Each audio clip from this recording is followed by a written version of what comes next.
This is the last time I warn you. I will not listen to this. আচরণবিধি লঙ্ঘন করলে এটা না, আমাদের সব জায়গায় হচ্ছে, সব জায়গায় সব হচ্ছে, জায়গায় হচ্ছে। আরে বড় সব জায়গায় হচ্ছে, সব জায়গায় হচ্ছে। আপনি পারলে থামাই দেন। আজকে আমি ভদ্রতা করে থামাইছি, next time কিছু আপনাদেরকে বুড়া আঙ্গুল দেখায় আপনারা কিছু করতে পারেন না। এইরকম দেখায় আপনাদের। খোঁজ নেন, প্রশাসনে বসে আছেন, খোঁজ নেন। আমরা অভিযোগ কিছু বললাম, বুড়া আঙ্গুল দেখায় বসে।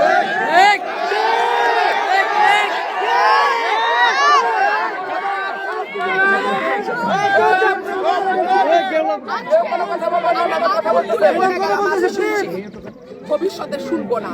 আর আমার এই এখান থেকে বাইরে হতে পারবেন না। আমি যদি না বলি এখান থেকে বাইরে হতে পারবেন না স্যার, মাথায় রাখেন। শেখ হাসিনার সময় আপনারা যাদের কথা এখন চলতেছেন তারা কানে ধইরা খাটের নিচে থাকতো স্যার। আমি রুমিন ফারহানা, কোনো দল লাগে না আমার।